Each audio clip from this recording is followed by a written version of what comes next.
हे future scientists, welcome back. कैसे हैं आप सब लोग? आई होप सब बढ़िया होंगे। पिछले सेशन में याद है हमने स्टेम सेल्स की मैजिकल दुनिया को एक्सप्लोर किया था। आज हम उससे भी एक स्टेप आगे जा रहे हैं। हम ये समझेंगे कि कैसे हम इंसान लाइफ को यानी जीवन को लिटरली मॉडिफाई कर सकते हैं। तो तैयार हो जाइए साइंस के सफर के पार्ट 4 के लिए। आज हम बायोलॉजी और टेक्नोलॉजी की कह सकते हैं शादी कराने वाले हैं। जी हां, आपने सही समझा, हमारा टॉपिक है बायोटेक्नोलॉजी। इसको ना ऐसे इमेजिन करो, एक तरफ है हमारी बायोलॉजी यानी जिंदगी, नेचर, नेचुरल प्रोसेसेस, जैसे सदियों से हमारे किसान खेती करते आ रहे हैं, राइट? और दूसरी तरफ है टेक्नोलॉजी, जिसमें हम इंसान अपनी जरूरत के हिसाब से टूल्स, मशीन्स और प्रोसेसेस बनाते हैं।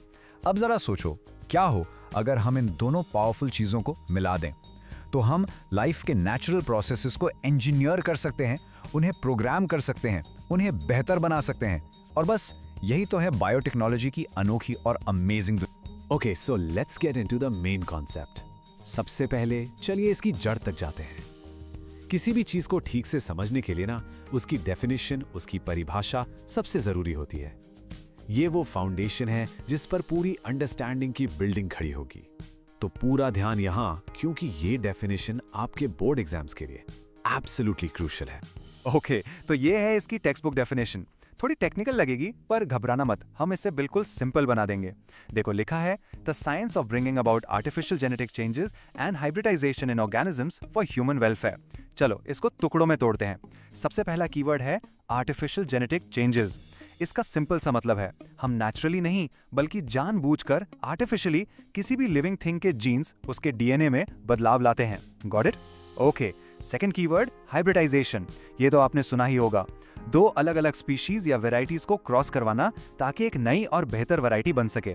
और सबसे इंपॉर्टेंट पार्ट, ये सब हम कर क्यों रहे हैं? लास्ट 3 वर्ड्स देखो, फॉर ह्यूमन वेलफेयर, यानी इंसानों के फायदे के लिए। Simple, right? अच्छा, एक बहुत जरूरी बात समझनी है। बायोटेक्नोलॉजी कोई एक अकेला सब्जेक्ट नहीं है। ये एक सुपर टीम की तरह है जिसमें साइंस की अलग अलग फील्ड्स मिलकर काम करती हैं। जैसे कि साइटोलॉजी, जो हमें सेल्स के बारे में सब कुछ बताती है, लाइफ के बिल्डिंग ब्लॉक्स। फिर आती है बायोकेमिस्ट्री, जिससे हम इन सेल्स के अंदर होने वाले सारे केमिकल रिएक्शंस को समझते हैं। फिर है मॉलिक्यूलर बायोलॉजी, जो डीएनए, आरएनए और प्रोटीन्स की डीप स्टडी है। और आखिर में इस टीम का सुपरस्टार जेनेटिक इंजीनियरिंग। ये वो मैजिक वॉन्ड है जिससे हम डीएनए को एक्चुअली कट पेस्ट कर सकते हैं। जब ये सब एक्सपर्ट्स मिलते हैं तभी बायोटेक्नोलॉजी के चमत्कार पॉसिबल हो पाते हैं। तो अब जब हम ये समझ गए हैं कि बायोटेक्नोलॉजी क्या है और किन चीजों से बनी है, तो चलो देखते हैं कि ये आखिर काम कैसे करती है। आप बायोटेक्नोलॉजी को एक साइंटिस्ट का पावरफुल टूलकिट समझ सकते हो। और इस टूलकिट में 5 खास औजार हैं, यानी 5 मेन एरियाज हैं जहां इसका इस्तेमाल होता है। चलिए एक एक करके इस टूलकिट को खोलते हैं और देखते हैं इसके अंदर क्या क्या है। ध्यान से देखिए, यहाँ पहला टूल है यूज ऑफ माइक्रोब्स। ये तो हम सदियों से करते आ रहे हैं, जैसे दूध से दही बनाना या अल्कोहल बनाना, ये सब माइक्रोब्स की मेहरबानी है। दूसरा है यूज ऑफ सेल प्रोडक्टिविटी, मतलब हम सेल्स को एक छोटी सी फैक्ट्री की तरह यूज करते हैं और उनसे इंपॉर्टेंट चीजें बनवाते हैं, जैसे लाइफ सेविंग एंटीबायोटिक्स और वैक्सीन्स। तीसरा है यूज ऑफ बायोमोलिक्यूल्स, जैसे डीएनए और प्रोटीन्स का डायरेक्ट इस्तेमाल। चौथा और सबसे पावरफुल टूल है जीन मैनिपुलेशन। इसमें हम अनबिलीवेबल चीजें कर सकते हैं, जैसे बैक्टीरिया के अंदर इंसान का जीन डालकर उससे ह्यूमन ग्रोथ हार्मोन बनवा लेना। और पांचवा टूल है नॉन जेनेटिक टेक्निक्स, जिसमें हम जीन्स के साथ छेड़छाड़ नहीं करते। और देखो, जब हम नॉन जेनेटिक टेक्निक्स की बात करते हैं ना, तो एक नाम है जो आपको हमेशा हमेशा याद रखना है, टिश्यू कल्चर। ये एक कमाल की टेक्निक है, सीरियसली।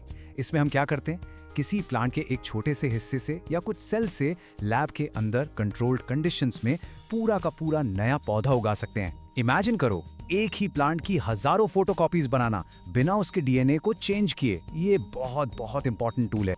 तो ठीक है, हमने इतनी साइंस समझ ली, ये टूल किट देख लिया, लेकिन इसका असली फायदा क्या है? Why does this matter?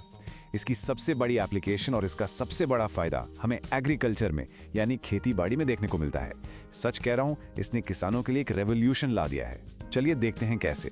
तो यहाँ एक बहुत बड़ा सवाल उठता है, आखिर बायोटेक्नोलॉजी को किसान का सबसे अच्छा दोस्त, अ फार्मर्स बेस्ट फ्रेंड क्यों माना जाता है?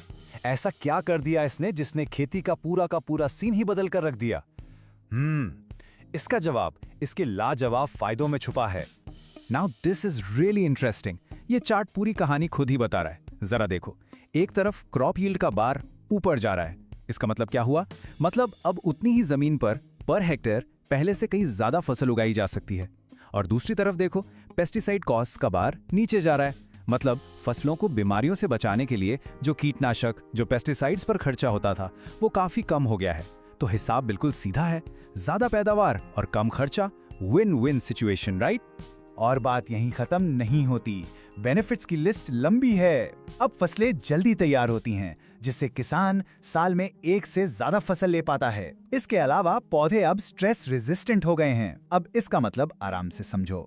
इसका मतलब है कि अब पौधे अचानक से बदलते हुए टेम्परेचर को झेल सकते हैं। पानी की कमी यानी सूखा, वाटर स्ट्रेस में भी जिंदा रह सकते हैं। और तो और अगर मिट्टी की क्वालिटी, उसकी फर्टिलिटी थोड़ी कम भी हो, तब भी वो सर्वाइव कर जाते हैं। ये एक तरह से खेती के लिए एक सुरक्षा कवच जैसा है।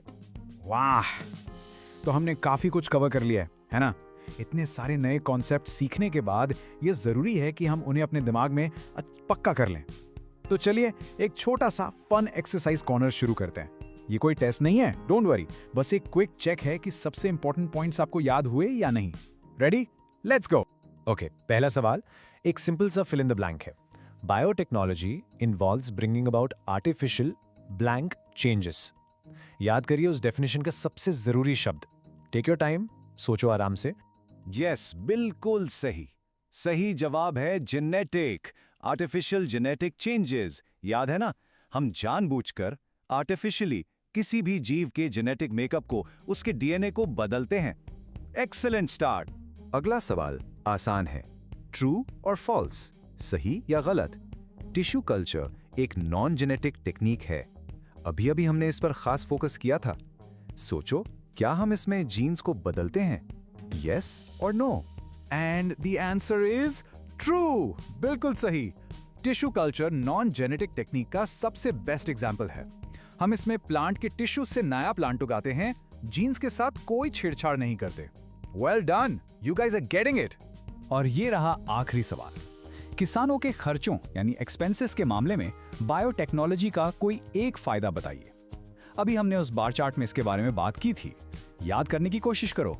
और इसका बिल्कुल परफेक्ट जवाब है, expenses on disease control are minimised. Simple, क्योंकि जब हम ऐसी फसलें बनाते हैं जो बीमारियों से खुद लड़ सकती हैं, तो किसानों का पेस्टिसाइड्स पर होने वाला खर्चा बच जाता है। The crucial point is come खर्चे में ज्यादा मुनाफा। तो दोस्तों, आज हमने बायोटेक्नोलॉजी के व्हाट, हाउ और व्हाई को समझ लिया, लेकिन इसके रियल वर्ल्ड प्रोडक्ट्स क्या हैं? हमारे देश इंडिया में इसका क्या असर हुआ है? हमारे एक्सप्लेनर के अगले हिस्से में हम इंडिया की सुपर क्रॉप्स के बारे में बात करेंगे। हम बात करेंगे जेनेटिकली मॉडिफाइड क्रॉप्स के बारे में। क्या आपने कभी बीटी कॉटन या गोल्डन राइस का नाम सुना है? ये वो फसलें हैं जिनके बारे में बहुत डिबेट्स होती हैं। क्या ये सच में एक मिरेकल है जिसने लाखों लोगों की जिंदगी बदल दी, या ये एक ऐसी गलती है जिसके अनजान खतरे भी हो सकते हैं? ये एक बहुत बड़ा सवाल है और इसका जवाब हम ढूंढेंगे अगले पार्ट में। तब तक सोचते रहिए और हाँ, सीखते रहिए।